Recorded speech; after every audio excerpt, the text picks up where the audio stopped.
Hello hi అండి. Welcome to my channel Jasvi Mahi. అందరూ ఎలా ఉన్నారు? నేనైతే చాలా చాలా బాగున్నాను.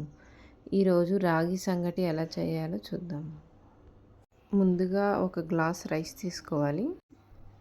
అలాగే రాగి పిండి కూడా ఒక పావు తక్కువ గ్లాస్ తీసుకోవాలి. మనం రైస్ తీసుకున్న గ్లాస్తోనే ఈ విధంగా తీసుకోవాలి. రైస్ ముందుగా నీట్గా వాష్ చేసుకోవాలి 2-3 టైమ్స్. వాష్ చేసుకున్నాక 1 అవర్ కానీ 2 అవర్స్ కానీ బాగా నానబెట్టాలి.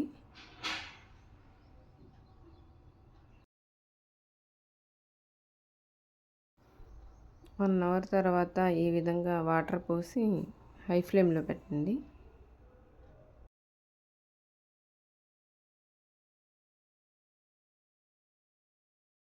ఇలా ఈ విధంగా ఒక తెడ్డు తీసుకొని కలుపుతూ ఉండండి మధ్య మధ్యలో బాగా. రైస్ చూడండి ఈ విధంగా ముక్కలు అవుతుంది.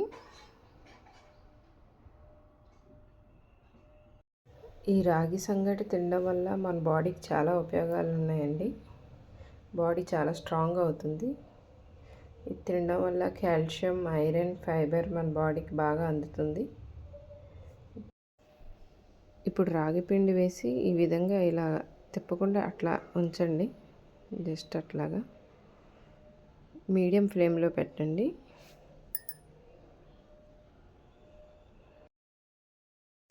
ఈ రాగి సంగటిలోకి స్పైసీగా నాటుకోడి కూర చాలా బాగుంటుంది. అలాగే ఫిష్ కర్రీ కానీ మటన్, అలాగే వెజ్ కర్రీస్ ఏదైనా కాంబినేషన్ బాగుంటుంది. ఈ విధంగా ఒకసారి ట్రై చేయండి.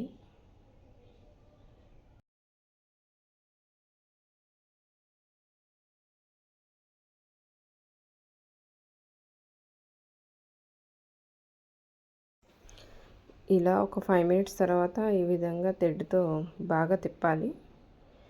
బాగా మిక్స్ చేయాలి. ఎంత బాగా మిక్స్ చేస్తే అంత బాగా కలుస్తుంది.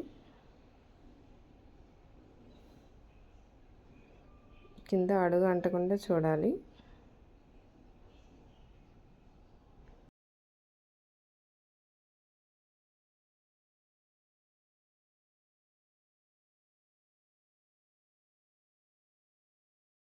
ఈ విధంగా విడిగా మధ్యలో తీసుకొని బయటికి ఇలా మిక్స్ చేసుకుంటే బాగా మిక్స్ అవుతుంది. ఎందుకంటే మనకు స్టవ్ మీద ఇంత బాగా మిక్స్ చేయడం అవ్వదు కాబట్టి. తర్వాత మళ్ళీ ఇలా పెట్టేయండి. ఈ వీడియో కనుక మీకు నచ్చినట్టయితే ప్లీజ్ లైక్ చేయండి, షేర్ చేయండి, సబ్స్క్రైబ్ చేయండి. ఇంకా ఆల్మోస్ట్ అయిపోయిందండి. ఇంకా వేడివేడిగా ప్లేట్లో సర్వ్ చేసుకోవడమే.